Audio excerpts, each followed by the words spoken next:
जिज्ञासु मित्रों, बहुत बहुत अभिनंदन है आपका हमारे चैनल दिव्य सृजन स्पिरिचुअल में। आप सभी का स्वागत है।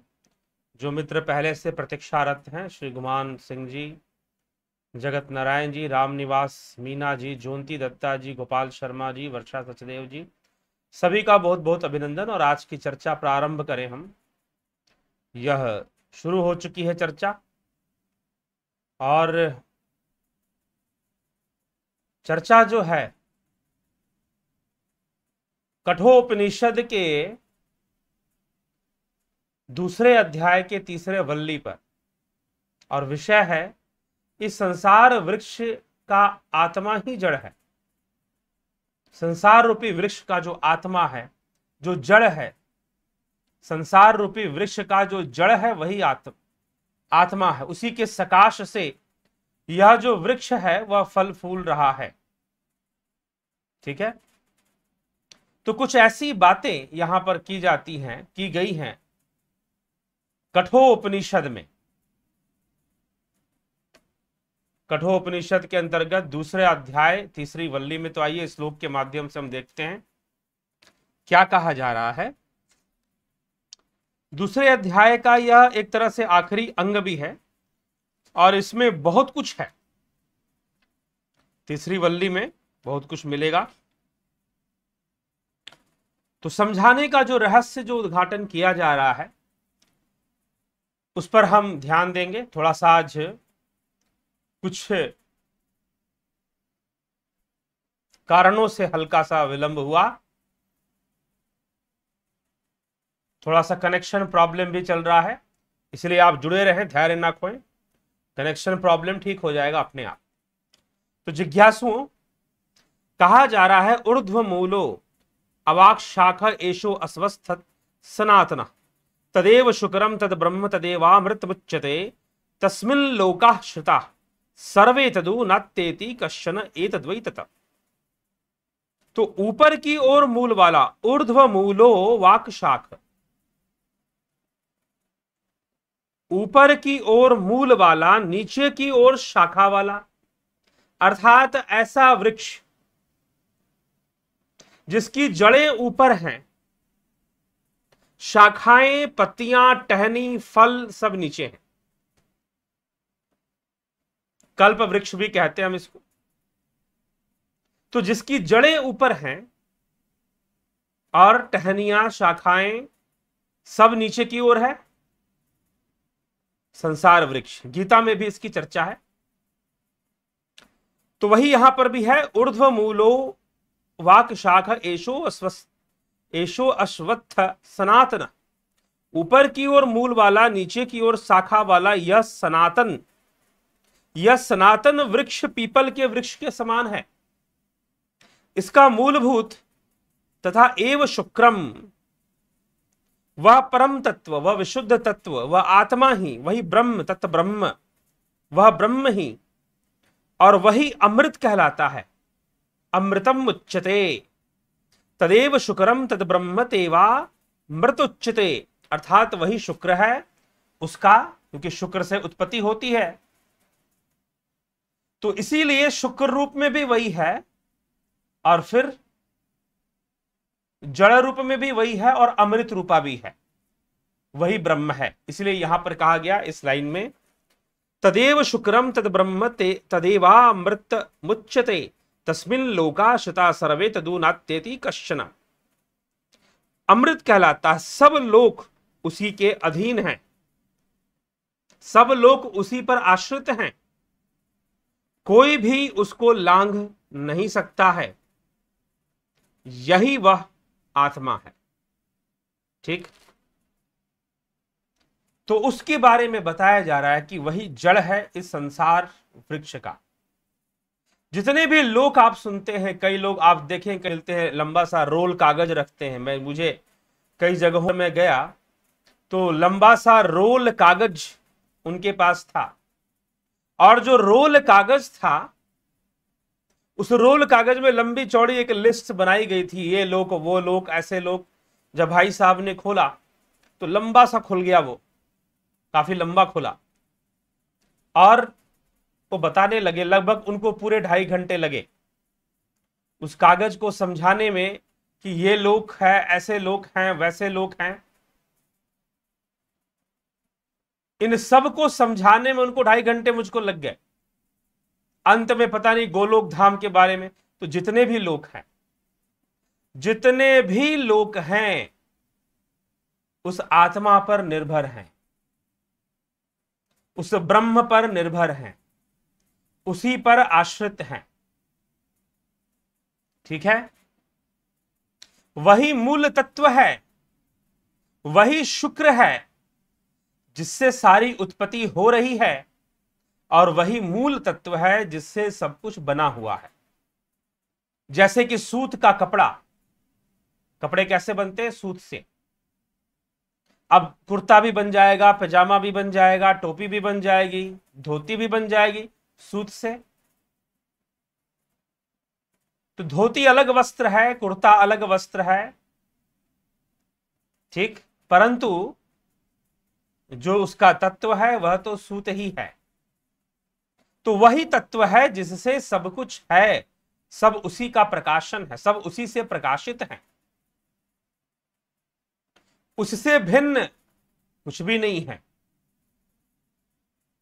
तो यह प्रथम श्लोक में ही कहा गया। आगे कहते हैं, यदिदं किम च जगत सर्वं प्राण एजति निःसृतम महद भयम वज्र मुद्दतम या एतद्वि दूर मित्रास्ते भवंती।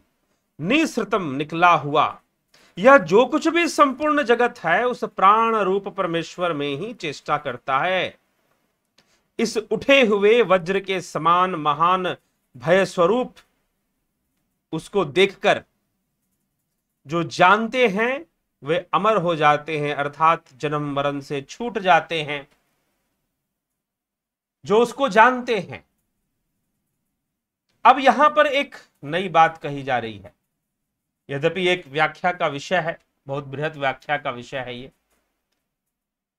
तो हम चर्चा करेंगे, श्लोकों को आज भी श्रवण करते हैं, लेकिन उसकी व्याख्या को भी समझेंगे कि यह जो कुछ भी इंद्रिय, मन और बुद्धि के द्वारा देखने, सुनने और समझने में आने वाला संपूर्ण चराचर जगत है, सब अपने परम कल्याण, परम कारण रूप जिन परब्रह्म पुरुषोत्तम से प्रकट हुआ उन्हीं प्राण स्वरूप आत्मा में चेष्टा करता है। अर्थात उसकी चेष्टाओं के आधार एवं नियामक भी वह आत्मा ही है। वह आत्मा ही महान भय रूप है। छोटे बड़े सभी उनसे भय मानते हैं, साथ ही वे उठे हुए वज्र के समान हैं।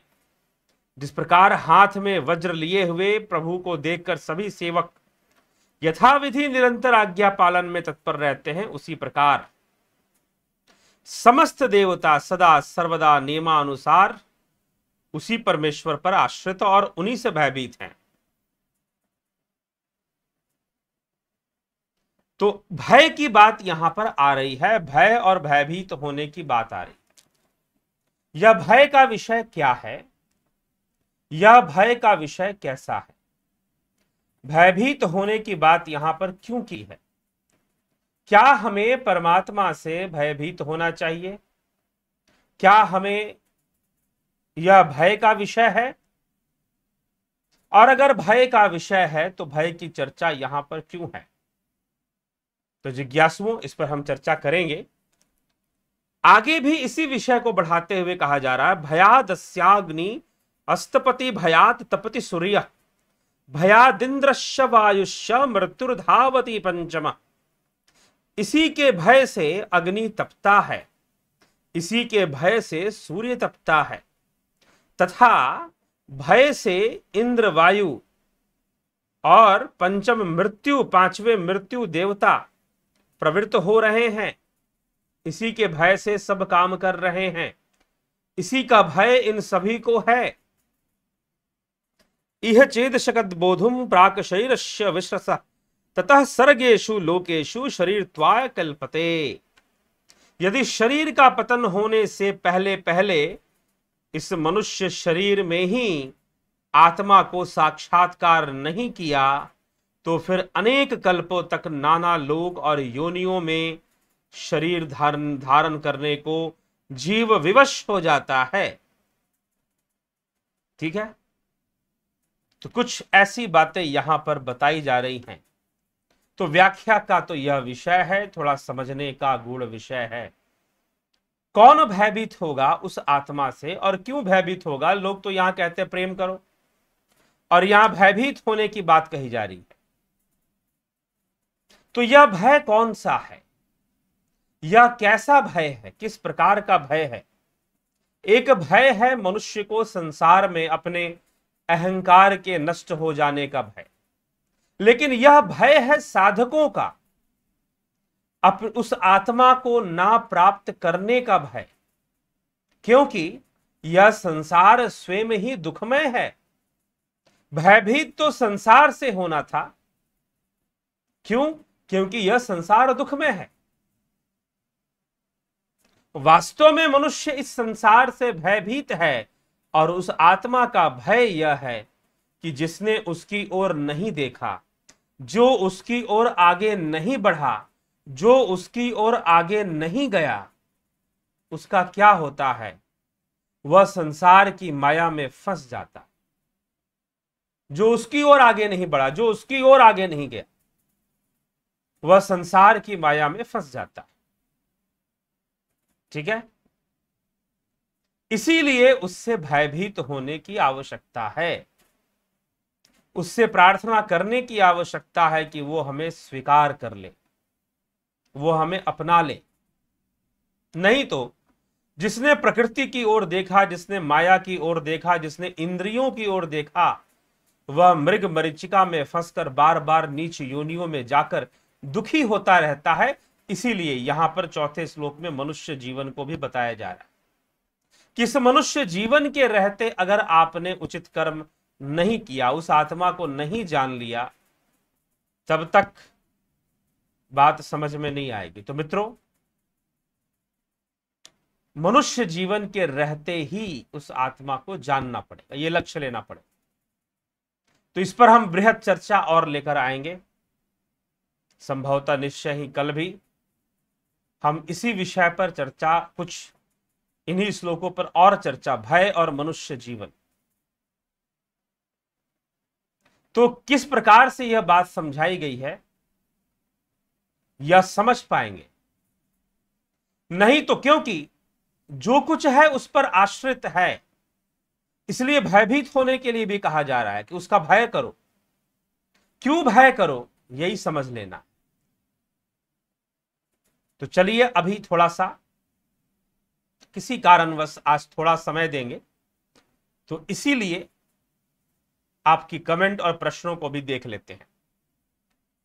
चलिए मित्रों, प्रश्न क्या है उस पर चर्चा किया जाए। ज्ञान की व्यवस्था उनके लिए भी हो जो लोग धन से नहीं तन से सेवा दे सके। प्रणाम। बहुत लोग ऐसे भी हैं जो अति दयनीय स्थिति में हैं। तो चलिए ठीक है, जो बहुत ही दयनीय स्थिति में हैं और जिनको ज्ञान की आवश्यकता है। प्रश्न देखिए, ज्ञान एक ऐसी व्यवस्था है, आपके अंदर जिज्ञासा है कि नहीं है? आप धन से किस स्थिति में हैं, यह एक अलग विषय है। कम से कम यहां इंटरनेट पर 599 रुपए का जियो का रिचार्ज कराकर आने वाले धन से बहुत दयनीय स्थिति में हैं, ऐसा तो नहीं होगा, मुझे ऐसा लगता है।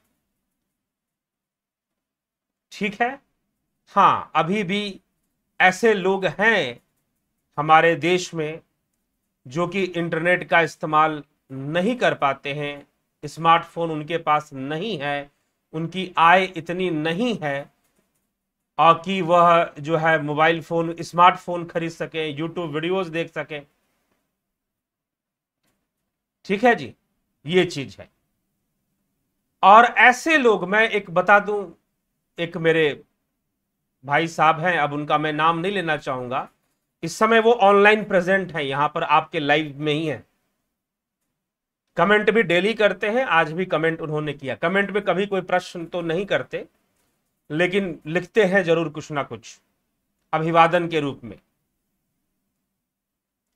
तो उन्होंने, उनके पास ऐसी कोई व्यवस्था नहीं थी। वो मुझसे मिले, उन्होंने कहीं पर कुछ विचार सुने और ऐसे ज्ञान की जिज्ञासा की। अपना कार्य क्षेत्र भी मैं उनका बताना नहीं चाहूंगा। उस कार्य में कोई भी व्यक्ति बहुत ज्यादा धन अर्जित नहीं कर सकता। मुश्किल से 7,000 से 10,000 तक महीना कमा पा रहा होगा, इससे ज्यादा नहीं। तो मुझे मिले, उन्होंने जिज्ञासा की कि ज्ञान मुझे चाहिए। और ज्ञान क्या चाहिए? पहली बात तो मैं सीधा घोषणा करता हूं कि ज्ञान क्या है। अनुभूति, ब्रह्म अनुभूति, अगर आप ब्रह्म ज्ञान की बात करेंगे तो वो आप अपने साधना से ही प्राप्त करेंगे। यहां पर आपको मात्र मार्ग मिलता है और कोई भी आपको मार्ग ही दे सकता है। इस बात की भी चुनौती है, चैलेंज इस बात की, आपको मार्ग ही कोई दे सकता है, ज्ञान नहीं दे सकता। क्या दे सकता है? मार्ग दे सकता है। ये ध्यान रखिएगा। अगर ये मान के चलेंगे कभी भटकेंगे नहीं तो ज्ञानी होने का भ्रम पाल के बैठ जाएंगे। ठीक है, एक जगह की बात नहीं है, अनेकों जगह की बात है। सबसे पहले लोगों के अंदर भ्रम डाला जाता है सुपीरियरिटी कॉम्प्लेक्स का। सुपीरियरिटी कॉम्प्लेक्स का कई, अब यहां पर जो जिस व्यवस्था की आप बात कर रहे हैं कि तन से सेवा से भी ज्ञान, ये तन से सेवा की कोई व्यवस्था मेरे पास वैसे है नहीं कि मैं लोगों से तन की सेवा करवाऊं, किस प्रकार की तन की सेवा करवाऊं, ऐसी कोई व्यवस्था नहीं। यहां किसी को लगता है कि मेरे साथ मिलकर कुछ कार्य करना है समाज कल्याण में, आध्यात्मिक प्रचार में, तो मोस्ट वेलकम। ठीक है, तो उस जगह पर मोस्ट वेलकम, लेकिन अचानक से नहीं। देखिए, लोगों से, अनेकों लोगों से मिलते मिलते पता चलता है, पता चलते रहता है कि कौन किस भावना से कितना और क्या है। ठीक है, कहां तक है वो, तो पता चलता रहता है कि व्यक्ति कहां पर कितना साथ चलने वाला है, कितना बातें करने वाला है सेवा के बारे में और कितना करने वाला है वाकई में। ठीक है, मैं बहुत सारे ऐसे लोग हैं जो कि बहुत कम बोलते हैं, बहुत कम कहते हैं और सेवा बहुत ज्यादा करते हैं। बोलते बहुत कम है, सेवा बहुत अधिक करते हैं। ऐसे लोग हैं। ठीक है, तन से हो चाहे धन से हो, तो वो जो महानुभाव जो भी हैं, बहुत सेवक प्रवृत्ति के व्यक्ति हैं और फिजिकली मुझसे मिलजुल कर काफी सेवा में रहते हैं। उनको मैंने कहा कि अगर हो सके तो कोई स्मार्टफोन ले लो। जितनी कमाई थी उसी में से थोड़ा थोड़ा जमा कर 6-7 महीने में उस व्यक्ति ने स्मार्टफोन ले लिया यूट्यूब वीडियोस देखने के लिए। सच्ची घटना बता रहा हूं आपको, आप सेवा की बात आपने छेड़ी है तो यूट्यूब वीडियोस देखने के लिए उसने छोटे छोटे पैसे इकट्ठे कर कर एक स्मार्टफोन खरीद लिया कि मुझे देखना है, और देखना शुरू कर दिया। फिर यद्यपि फिजिकली वो मेरे साथ बैठते थे, मैं साधना भी करते थे, साधना भी होती थी साथ में, फिर भी उन्होंने कोर्स भी ज्वाइन किया कि मैं कोर्स भी फिर से करना चाहता हूं। प्रश्न ये है कि आपको करना है कि नहीं, आपके अंदर जिज्ञासा है कि नहीं। ठीक है, तो यही बात, इसीलिए कई बार मैं कल भी मैंने कहा था कि कई लोग प्रश्न इसलिए करते कि उनको प्रश्न करना है, उनके पास वास्तव में कोई प्रश्न नहीं। ठीक है, तो यह जो रिश्ता होता है ना, बड़ा विचित्र होता है। इसीलिए मैं कहता हूं, ऐसे लोग हैं मुझसे, ऐसे लोग जुड़े हुए हैं कि जिनको मैं थोड़ा सा इशारा कर दूं तो वो हाजिर हो जाते हैं सेवा की। उनको बहुत ज्यादा समझाना भी नहीं पड़ता, बहुत ज्यादा बोलना भी नहीं पड़ता। हाँ, उनको पता है कि भाई हमको अच्छा काम हम कर रहे हैं और अच्छे काम में लगे हुए हैं, हमको करना है। वो अपना एक वो समझ कर करना शुरू कर देते हैं। और फिर अपने अपने विचार भी करते हो कि जिसको अब मैंने अभी कुछ दिन पहले मैंने एक व्याख्यान में बताया था कि कहीं पर मैं रिक्शे से गया, रिक्शे वाले को मैंने एक पुस्तक पकड़ाई और उसने पुस्तक लौटा दी। कहा कि नहीं, मैं पुस्तक नहीं ले सकता, मैं इसका पैसा नहीं दे सकता, मैं गरीब आदमी हूं, रिक्शा चलाता हूं। मैंने कहा कि नहीं नहीं, कोई बात नहीं, हम पैसे नहीं मांग रहे हैं, आप ये पुस्तक पकड़िए। पुस्तक का खर्चा था मात्र 15 रुपए। मैंने उसको ऐसे दे दी, भाई अपना रखो। लेकिन तुरंत उसने पुस्तक भी रखी, पैसे भी लिए, किराया भी लिया, रिक्शे का मैंने किराया भी दिया, और तुरंत उसने अपनी किराया रखी, तुरंत अपने जेब से बीड़ी सिगरेट उसने निकाला और पीना उसने शुरू किया। मैंने कहा दिन भर में कितना पीते हो, दिन भर में कितना पी जाते हो? बोला 10-12 तो आराम से पी जाता हूं। इसके लिए गरीब नहीं हो। एक दारूबाज आदमी दारू के लिए कभी गरीब नहीं होगा। बच्चों के फीस के लिए गरीब, पत्नी के कपड़ों के लिए गरीब, लेकिन दारू के लिए वो कभी गरीब नहीं होने वाला। तो जो ज्ञान से गरीब है, ठीक है, जो ज्ञान से गरीब कौन है? जिसको ज्ञान की आवश्यकता है, जिसको लगता है कि मुझे ज्ञान के मार्ग पर चलना चाहिए, उनको ज्ञान मिलता है। ठीक है, तो ये चीज है। दूसरा कि ये ऑनलाइन विषय, अब सुनिए, ऑनलाइन का जो ये जो चर्चा है और ऑनलाइन जो क्लासेस हैं, ये क्यों शुरू की गई? कोरोना के समय में शुरू की गई, आज के समय को देखते हुए, ताकि लोगों को साधना का एक मार्ग मिले, एक प्रोसेस, एक स्टेप वाइज स्टेप चीजें मिले उन्हें, और जो है सही तरीके से वो क्रियाओं को करें और उसका लाभ उठाएं, साधना को करें अपने अच्छे से। तो वो अपना लोग करें, उसका लाभ उठाएं, इस उद्देश्य से फिर उसकी फीस भी रखेगी, उसका शुल्क भी रखा गया, क्योंकि भैया इंटरनेट के ऊपर लोग कैसे चीजों को लेते हैं अच्छे से पता है, और जो हम दे रहे हैं उसके पीछे बहुत गहरी भावना है। वो वीडियोस देखेंगे भी ना, उनको भी ये बात समझ में आ जाएगी, और मेहनत भी। दूसरी बात, कोई बात नहीं, मेहनत भी है, कुछ भी है, वो सब निःशुल्क देने के लिए हम तैयार हैं, निःशुल्क देने के लिए तैयार हैं। परंतु आप कितनी गंभीरता से लेते हैं, यह सबसे अधिक महत्वपूर्ण है।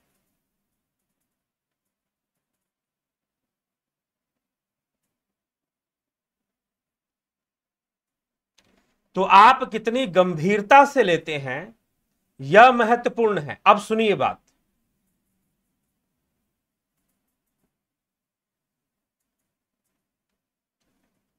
समस्या क्या है? अब एक दूसरी समस्या को मैं यहां पे बता रहा हूं। लोग हैं ऐसे, ऑनलाइन कोर्सेज उन्होंने ज्वाइन किए हैं 4,000 रुपए देकर, 2,000 रुपए देकर। कितनी वीडियोस है? 28 वीडियोस है। उनको इंस्ट्रक्शन दिए जाते हैं कि इतने वीडियोस पहले आपको मिलेंगे, उसका प्रैक्टिस आपको करना है, वो करने के बाद आगे के वीडियोस मिलेंगे। आपको ये कमिटमेंट देना पड़ेगा, आपको ये प्रॉमिस करना पड़ेगा कि यू आर प्रैक्टिसिंग। और हमें पता चल जाता है कि जो प्रैक्टिस कर रहा है वो किस तरह के वर्ड इस्तेमाल करेगा, जो अभ्यास कर रहा है वो किस तरह के शब्दों का इस्तेमाल करेगा, हमें पता चल जाता है। ठीक है, अगर उसने प्रैक्टिस किया है तो, नहीं किया है तो उसके बातों से पता चल जाएगा कि इसने प्रैक्टिस नहीं किया। तो अब ऐसे लोग भी हैं जिन्होंने खर्चे भी कर दीजिए, गुमान सिंह जी के लिए कह रहे हैं, खर्चे भी कर दिए हैं, लेकिन फिर भी अपने प्रैक्टिस के प्रति पूरी तरह से गंभीर नहीं है। तो ऑनलाइन तो कभी निःशुल्क देना सबसे ज्यादा अपमान होगा उस साधना पद्धति का, उस ज्ञान का, जिसे आप ज्ञान कह रहे हैं। ठीक है, तो इसीलिए हर चीज की अपनी एक वैल्यू है। हम भोजन भी करते हैं तो एक वैल्यू के साथ, उसकी एक गरिमा के साथ करते हैं। तो इसीलिए साधना की अपनी एक गरिमा है। और तन से सेवा, ऐसी कोई तन से सेवा और ऐसे मन, देखिए सुनिए, ये जो तन से सेवा, धन से सेवा, मन से सेवा और ऐसे सेवा वैसे सेवा। मैं थोड़ी सी क्रांति लाना चाहता हूं इन सब शब्दों में, थोड़ा सा परिवर्तन लाना चाहता हूं, क्योंकि बहुत सुन चुका हूं आश्रमों में और संस्थाओं में संस्थानवाद के कुएं का मेंढक बनाए रखने के लिए ये टर्म्स हैं, तन से सेवा, धन से सेवा। लोगों को कुएं का मेंढक बना के रखो, ये उनके लिए ये लॉजिक यूज होते हैं, तन से सेवा धन से सेवा। मैं ये सब शब्द इस्तेमाल नहीं करता और ना पसंद करता हूं ये तन से सेवा और धन से सेवा, जी नहीं। आप जिज्ञासु हैं, आपको ज्ञान के मार्ग पर चलना चाहते हैं, बस उतना ही पर्याप्त, ठीक है, उतना ही पर्याप्त है। आप संपर्क कीजिए, कोर्सेस ज्वाइन कीजिए, ठीक जी।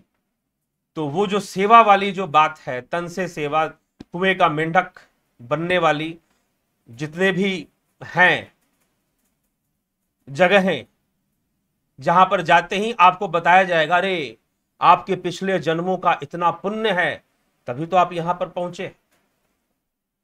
और कोई एक संस्था या एक आश्रम की बात हो तब हर आश्रम वाला ये कहता है, यही कहता है, सेम टर्मिनोलॉजी चलती है, एक ही तरह की टर्मिनोलॉजी घूमती रहती है, और साथ में सब एक दूसरे का क्रिटिसिज्म भी चलते हैं मैक्सिमम, ठीक है। तो ये धन से सेवा तन से सेवा संस्थानवादी विचारधारा और कुएं का मेंढक बनाने वाली विचारधारा से प्रभावित है, पहले इसको भी समझ लें। तो इसीलिए मैं ये सब शब्द का प्रयोग नहीं करता कि तुम्हें सेवा करनी है या वो करना है, ध्यान करो, स्वयं को जानो भाई, थोड़ा सा स्वार्थी बन जाओ, वही अच्छा है, ठीक। स्वयं जो अपने लिए ही साधना नहीं कर रहा, वो दूसरों को क्या कराएगा, दूसरों को क्या आनंद देगा। मैं यहां पर साधना पद्धति बताऊं और खुद ना करूं तो फिर क्या लाभ, ठीक है। तो वीडियोज में भी मेरे खुद के द्वारा की हुई अभ्यास पर ही आधारित सारे वीडियोज हैं जो दिए जाते हैं, जो लोग ज्वाइन करते हैं उनको पता ही है। तो तन से सेवा क्या कर लेंगे, वैसे भी कोरोना का काल चल रहा है, पता ही आपको, कहां से तन से सेवा करेंगे जब हर जगह गैदरिंग बंद है, वो बंद है। तो सेवा वाली बात नहीं, अगर आपको लगता है कि अध्यात्म समाज के लिए जरूरी है तो आप समाज की सेवा में लगिए। अब लगिए, आप मेरे साथ लगना चाहते हो तो कहिए कि हाँ मैं लगना चाहता हूं, लगिए। लेकिन जबरदस्ती कि मैं कोई सेवा क्रिएट कर दूं और जबरदस्ती का इंगेज करूं आपको, यहां पर कोई इस तरह की मैं व्यवस्था नहीं रखता कि जहां पर कोई आश्रम जैसी इस तरह की, क्योंकि कारण है उसके पीछे, कारण है और बहुत बड़ा कारण है, समझ बोलना नहीं चाहता यहां पर। अगर वो व्यवस्था सुधर जाए अच्छे से, पहले के आश्रमों की व्यवस्था अलग होती थी, पहले के आश्रमों से आज के आश्रमों की तुलना कभी मत करना।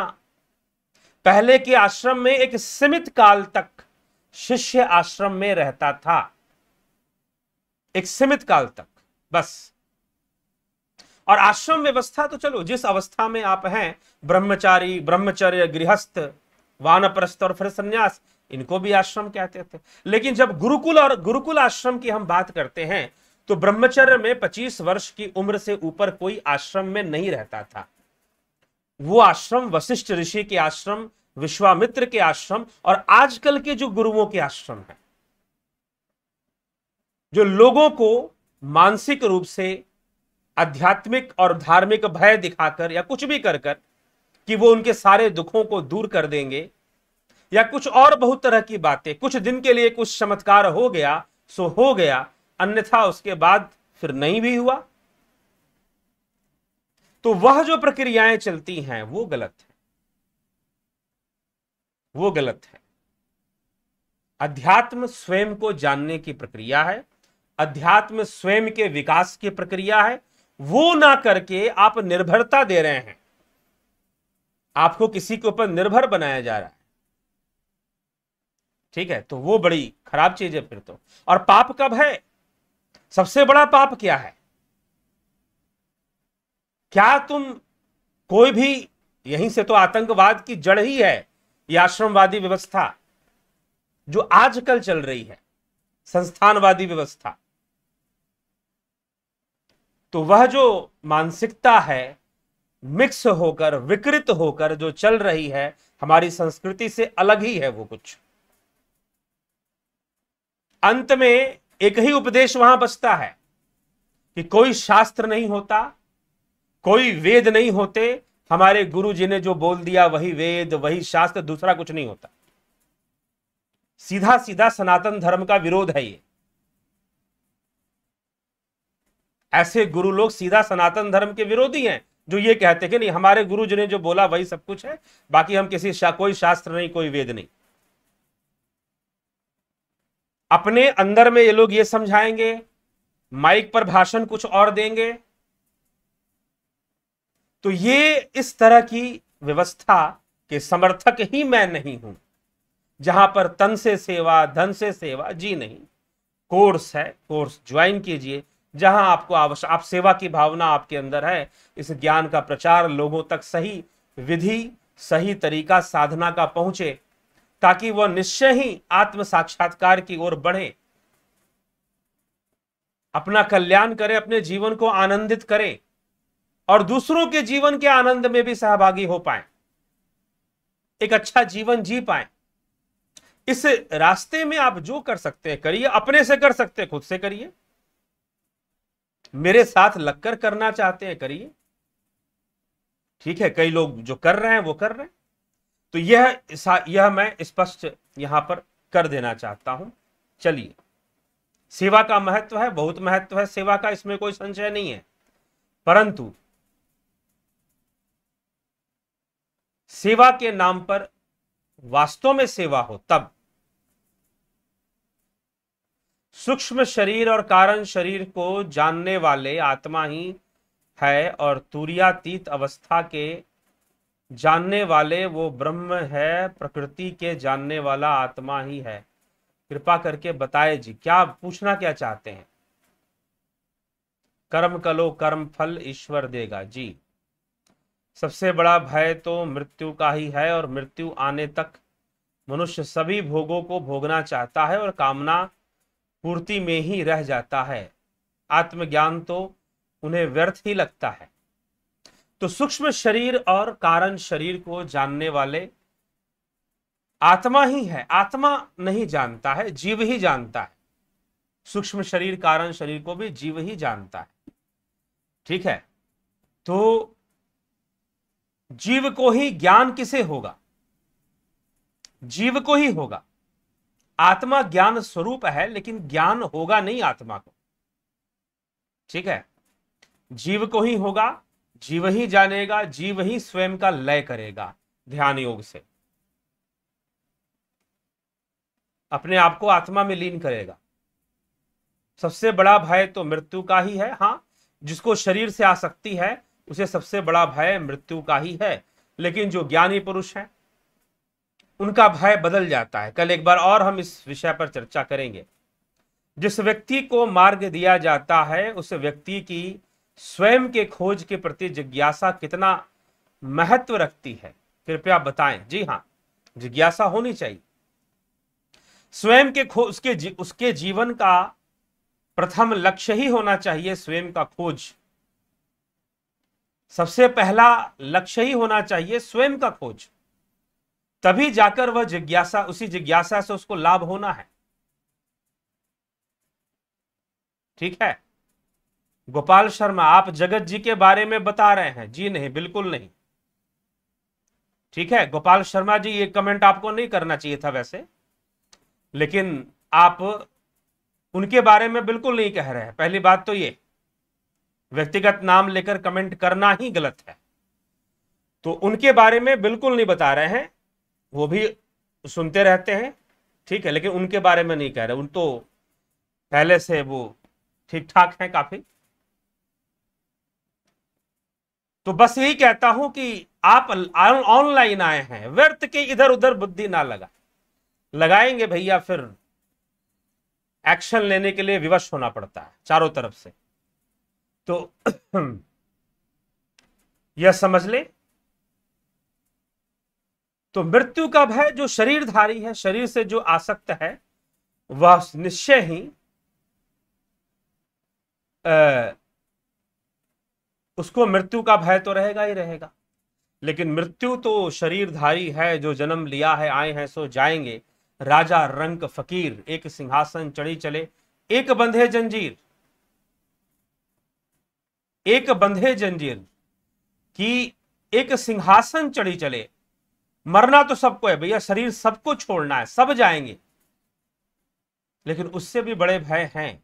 क्या है? उस विषय को और बृहत रूप से समझा जाएगा, क्योंकि आज के विषय के साथ उसको मिक्स नहीं करेंगे। चलिए,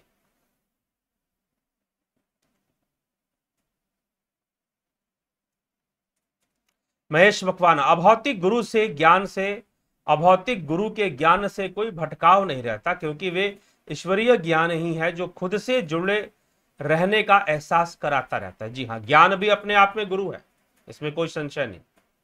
गुरु तत्व है। देखिए, गुरु तत्व क्या है और गुरु से जुड़ना क्या है, या मित्रों कम से कम शब्दों में क्या कहा जा सकता है इस विषय के अंदर। गुरबानी में बहुत कुछ ऐसा कहा गया है। तो गुरु तत्व से जुड़ना यह बहुत ही महत्वपूर्ण है। और जो जुड़ गया, अब एक बात बताओ, किसी को प्रकाश दिख गया लेकिन फिर भी उसे कुछ नजर नहीं आ रहा, ये कितनी विरोधाभास बातें। ये बातें विरोधाभास है कि नहीं? तो अब जो गुरु तत्व सर्वव्यापी है, उस आत्मा को ही गुरु तत्व कहा गया है, उस परमात्मा को ही गुरु तत्व कहा गया है। जो सर्वव्यापी है, जो उससे जुड़ गया, वो भला किसी प्रकार का अभिनय क्यों करेगा? उसके लिए क्या रोना धोना, उसके लिए क्या तड़पना, उसके लिए क्या भागना? वह तो सर्वदा ही अपने गुरु के संग है। क्योंकि गुरु का लक्ष्य क्या है? गुरु का लक्ष्य गुरु नहीं है ना, गुरु का लक्ष्य तो परमात्मा है। इसलिए गुरु अंत में परमात्मा स्वरूप ही है। ठीक है, बातों को पलट दीजिए, बातों को पलट दीजिए। घूस लेना देना मना है, घूस लेना देना मना है। आप पलट दीजिए इसको, घूस ले ना देना मना है। शब्द वही है, अक्षर वही है। वैसे ही इस संदर्भ में होता है। गुरु तत्व स्वयं परमात्मा रूप है। गुरु तत्व तो परमात्मा को ही कहा जा रहा है। उस परमात्मा को छोड़ दिया और जो शरीरधारी गुरु था उसे परमात्मा मान लिया गया। अब उसके चरणों की सेवा, उसके लिए बढ़िया बढ़िया भोजन लाओ, बढ़िया बढ़िया कपड़े लाओ, गाड़ी खरीद के लाओ, उसको ये दो, उसको वो दान करो। आप यहां पे अटक गए। ठीक है, जितना अगर उन्होंने आपको अपना समय दिया है, आपके करना भी चाहिए, लेकिन कई बार अनावश्यक रूप से भी बहुत कुछ कर जाते हैं लोग, कुछ एक्स्ट्रा ही कर जाते हैं। इसीलिए ये फीस रखना ज्यादा बेहतर है। इस प्रकार की सेवा की व्यवस्था में मैं विश्वास नहीं करता हूं। समझ गए? इस प्रकार की सेवा में की व्यवस्था में विश्वास नहीं करता हूं। एक लड़का है बेचारा, वो कहीं पर गुरुजी के समर्पित हो गया जाकर। अब जो है उसने क्या किया, गुरुजी ने क्या किया, समर्पित हो गया, सब कुछ समर्पित। एक दिन गुरुजी ने बताया कि बेटा तेरा जमीन जायदाद कितना है। पूछा कि गुरुजी ऐसे पिताजी के पास मेरे हिस्से में भी इतना बीघा जमीन आ जाता है। कुछ था उसके पास। गुरु ने उसे ऐसा भड़काया कि वो अपने बाप के पास पहुंच गया बंटवारे के लिए कि बंटवारा करो मुझे आश्रम को, और अपने पिताजी से जमीन लेकर अपने हिस्से का आश्रम को दे दिया। समय बदला, कई वर्ष बीत गए। कई वर्ष बीतने के बाद उसको लगा कि मुझसे गलती हो गई, मैं यहां से निकलता हूं। जमीन फंसी हुई है, लड़ लो जाकर।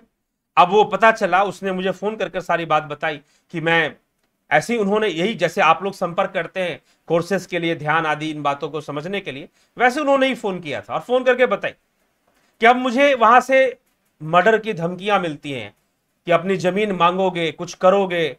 तो तुम्हें गायब करवा देंगे, तुम्हारी हत्या कर, यहां तक की बातें। ठीक है, तो ये जो तन से सेवा, धन से सेवा, ये टर्मिनोलॉजी बता रही है कि कहां से आप आए हैं।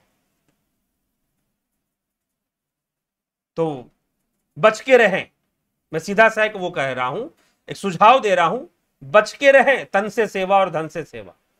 करिए ना, हां, जहां आवश्यकता है, जहां समझ है, जहां जरूरत है, जहां पर अच्छा काम हो रहा है, वहां आवश्यकता अनुसार जो लगना चाहिए लगाइए, जबरदस्ती का मत लगाते रहिए। ठीक है, नहीं तो सेवा के नाम पर सब कुछ ले लेने वाले लोभी गुरु लालची चेला नरक में हुए ठेलम ठेला लगा हुआ है। कई संस्थाएं हैं, बातें सब सुना देंगी, काम वही करेंगी जो नहीं करना चाहिए था। जो दूसरों पर नियम लागू कर रहे हैं वो अपने ऊपर लागू नहीं करते, समस्या यहां पे आ जाती है। ठीक है, तो यही गड़बड़ है। ठीक,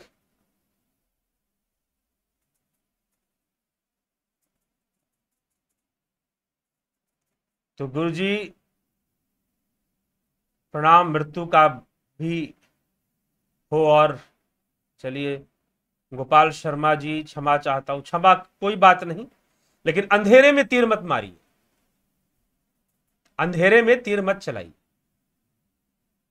ठीक, तो इसीलिए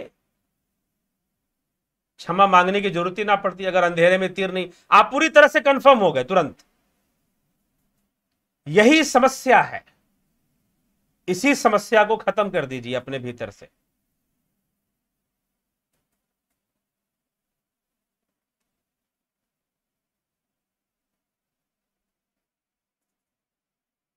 गुरु जी प्रणाम, मृत्यु का भी हो और इच्छा मोक्ष की हो, क्या मोक्ष मिल जाता है? मृत्यु का भी हो और इच्छा मोक्ष का भी हो तो मोक्ष मिल जाता है? जी नहीं, मोक्ष मिल जाता है अगर मुक्त होने की इच्छा है, लेकिन मुक्त होने की इच्छा ही स्वाभाविक नहीं होती।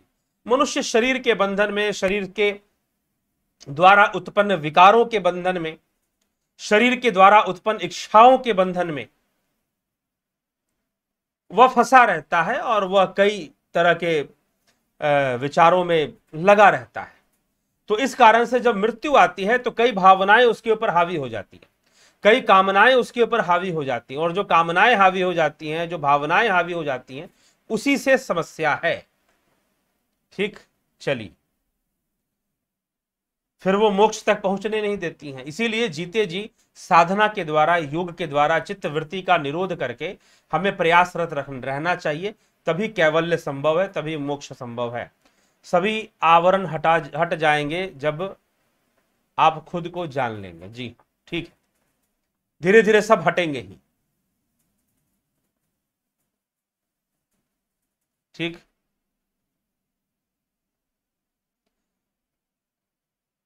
जब आप स्वयं को जानेंगे तो एक हटने की प्रक्रिया शुरू हो जाएगी। सारे हट जाएंगे अचानक से, ऐसा नहीं है।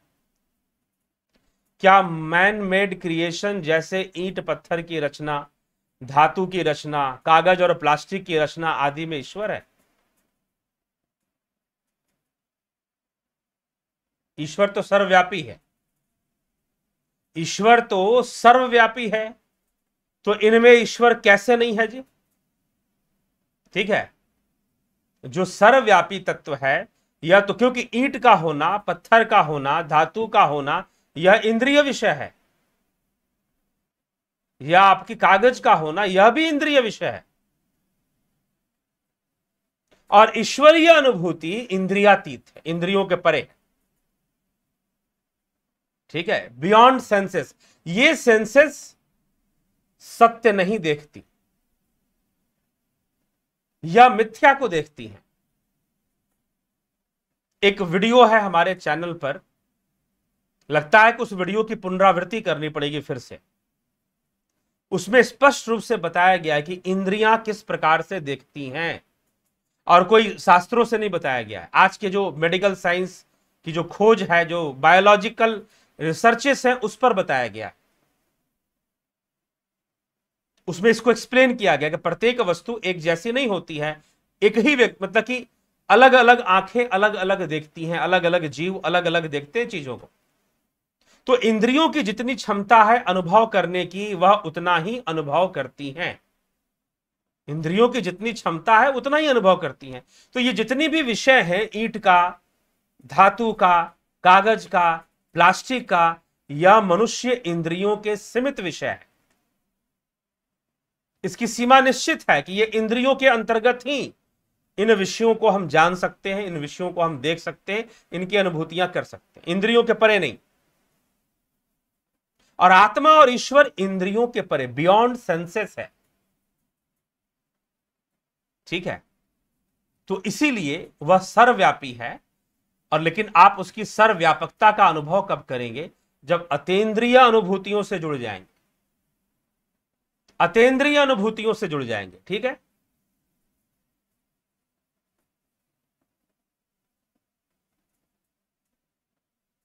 एकदम सही कहा आपने। मेरे सामने ऐसे कई गुरु घंटाल हैं जिनके शिष्य उन्हें छोड़ना ही नहीं चाहते। ठीक है जी, चलिए।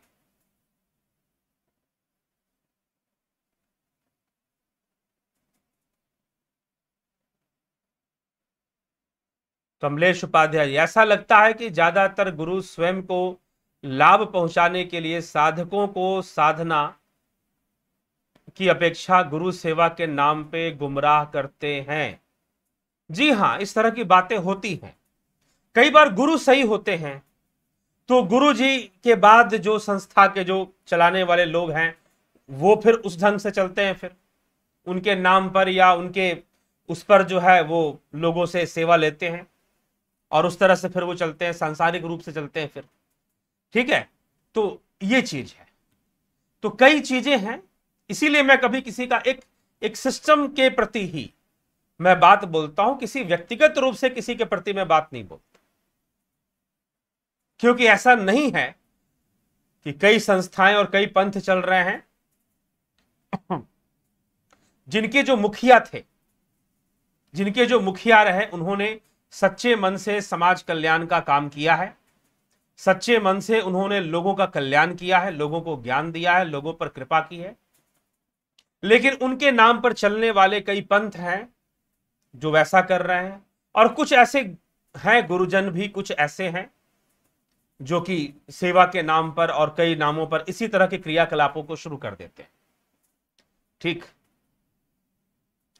तो ये चीजें होती हैं, होती हैं। गुरु सेवा का देखिए, गुरु सेवा का बहुत बड़ा महत्व है, इसमें कोई संशय नहीं। ठीक ना, गुरु सेवा का बहुत बड़ा महत्व है, परंतु इसका अर्थ यह नहीं है कि आप अपने विवेक को ताला मार देंगे। ठीक, यह भी हमें विचार करना ही चाहिए। तो विवेक से सोचकर, विवेक से समझकर, जहां भी हमें लगता है कि हां यहां अच्छा कार्य हो रहा है, या हमें दान देना चाहिए, या हमें सहयोग देना चाहिए, आप दीजिए। मैं भी कहता हूं, मुझसे भी लोग पूछते हैं सहयोग के लिए। आपको लगता है कि आप सहयोग देना चाहते हैं इस मुहिम में, अकाउंट नंबर वगैरह सब दिया हुआ है डिस्क्रिप्शन में, आप दे सकते हैं। ठीक है, यह आपकी स्वतंत्रता है, आपकी इच्छा है, आपकी मर्जी। लेकिन वह एक सहयोग के रूप में मैं स्वीकार करता हूं। ऐसा ठीक है, आप सेवा ही दे रहे हैं, वह सेवा ही है। कई लोग हैं यहां पर कमेंट में करने वाले में आज भी हैं जो इस प्रकार की कुछ ना कुछ अनुदान करते हैं, मुझे भी करते हैं। लेकिन वह जो बात है गुरु सेवा वाला जो आजकल चलता है आश्रमों के भीतर, उस चीज को लेकर और उस बाउंडेशन को लेकर, उस बंधन को लेकर मैं किसी से कुछ नहीं मांगता। इसीलिए कोई तन से सेवा करेगा, कोई धन से सेवा करेगा, इस तरह की बातें नहीं है। इसीलिए जो कोर्सेस हैं उसके शुल्क, उसके फीस ही मैं कहता हूं वह शुल्क ही है। ठीक जी, यह चीज है। आपकी श्रद्धा भावना बनती है, आप करिए सेवा। आप कहीं कुछ कर, अभी तो सारा जगह देख ही रहे हैं, फिर से कोरोना वरोना का चक्कर। नहीं तो ये यूट्यूब वीडियो तो मैं लगभग साल भर से रेगुलर आ रहा हूं। पहले कोई कोई वीडियो आते थे, वो भी ज्यादातर ऑडियो फॉर्म में मैं डालता था, वीडियो या लाइव वाइव मैं नहीं करता था। जब ये फरवरी मार्च में ये कोरोना का जब शुरू हुआ, तभी उसके बाद से ही ये वीडियो मैंने ज्यादा डालने शुरू हुए। उसके पहले कई जगहों पर कुछ कुछ इवेंट्स भी किया करते थे, कुछ कुछ कहीं कहीं पर कार्यक्रम भी किया करते थे, जाया करते थे, जो कि आजकल बंद हो रखा है कहीं कहीं जाना। और तो यही चीज है। अभी भी फिलहाल कुछ इस मार्च के महीने में, जैसा सबको पता ही है कि महाराष्ट्र में भी बाकी जगहों पर भी कोरोना के केसेस बढ़ने शुरू हो गए हैं, इंटरनेशनल फ्लाइट्स बंद हो गई हैं, और शायद आगे अभी और कुछ कुछ बंद हो जाए। ठीक, तो ये फिर स्टार्ट किया गया ऑनलाइन कोर्सेस। हालांकि लोग पहले से कहते थे कि ऑनलाइन कोर्स आपकी हो, आप जिस ध्यान के बारे में बता रहे हैं, जो ज्ञान के बारे में बता रहे हैं, उसकी ऑनलाइन कोर्स भी शुरू कीजिए। मुझे संतुष्टि नहीं होती थी कि ऑनलाइन कोर्स से क्या करना, लोगों को सामने बैठकर ही बताना चाहिए, सिखाना चाहिए। ठीक है, तो लेकिन फिर परिस्थितियां ही ऐसी बन गई और उसमें ये ऑनलाइन कोर्सेस भी शुरू हुए और लोगों को अच्छा लगा। जिन लोगों ने कोर्सेस ज्वाइन किए, गंभीरता से जिन्होंने लिया उसको और प्रैक्टिसेस की, उन्होंने बहुत सारी, मैं तो लोगों के फोन आने शुरू हुए, लोगों ने बताने शुरू हुए कि हम ऐसी ऐसी अनुभूतियां कर रहे हैं, हम ऐसा ऐसा अनुभव कर रहे हैं, आपने जो ध्यान सिखाया, आपने जो बताया। तो कुछ लोगों ने बहुत ही गंभीरता से की, बहुत ही गंभीरता से उसका प्रैक्टिस किया और कर रहे हैं। लेकिन कुछ लोग हैं, बहुत कम संख्या में ऐसे लोग भी मिले जिन्होंने पूरा पेमेंट भी किया, लेकिन फिर भी वो पूरे कोर्स के प्रति जागरूक सही से नहीं है। ठीक है ना, तो बताते हैं कि हमारी साधना प्रैक्टिस कैसे चल रही है, तो बता दे कि अभी हमारे पास समय नहीं है, थोड़ा बिजी हो गया हूं, कुछ दिन बाद करूंगा। कुछ लोग बता देते हैं, नहीं तो कुछ एक दो लोग ऐसे भी हैं जो बिल्कुल। तो चलो ठीक है, जो भी है, लेकिन मैं यही कहूंगा कि जो कोर्स ज्वाइन कर रहे हैं, आप भी ज्वाइन कर रहे हैं, तो जरूर उसका पूरा पूरा लाभ उठाइए। ठीक है, पूरा पूरा उसका लाभ उठाइए, तब जाकर अंत तक जब पहुंचेंगे तब जाकर लगेगा कि हाँ, हमें मिला क्या है, हमने अनुभव क्या किया है। ठीक है, नहीं तो ऐसे थोड़ा थोड़ा कर लेने से नहीं हो जाएगा। तो यही चीज है। हाँ, गुरु शिष्य के बीच ज्यादा महत्व साधना का भी होता है, सेवा का भी होता है, लेकिन लोगों ने खराब कर दिया है, माहौल खराब कर दिया है सेवा के नाम पर। बस मैं यही कहूंगा, सेवा का भी महत्व होता है, गुरु सेवा का बहुत महत्व है शास्त्रों में, लेकिन माहौल बिगड़ गया, खराब हो गया, वो एक अलग बात। हमें उससे बचना है बस। ठीक, और सही चीज को प्रस्तुत करना। इसलिए मैं जो टर्म्स हैं, उस तरह के जो टर्म्स हैं, उसको इस्तेमाल मैं नहीं करता और ना करना चाहता हूं। ठीक है, चलिए इसी के साथ विराम दूंगा, बहुत समय हो गया। बहुत बहुत आभार आप सभी का जुड़े रहने के लिए, बने रहने के लिए। इसी तरह चर्चा करते रहें और जागरूकता आती रहे समाज में, लोगों के बीच जागरूकता आती रहे, बस यही मैं कहूंगा। और हम जागे, सोए ना, खुद जागे, दूसरों को जगाएं। स्वयं नहीं जागेंगे, दूसरों को क्या जागेंगे? खुद आनंदित नहीं होंगे, दूसरों का आनंद क्या बांटेंगे? ठीक है, तो बस इसी के साथ विराम देते हैं। बहुत बहुत आभार आप सभी का।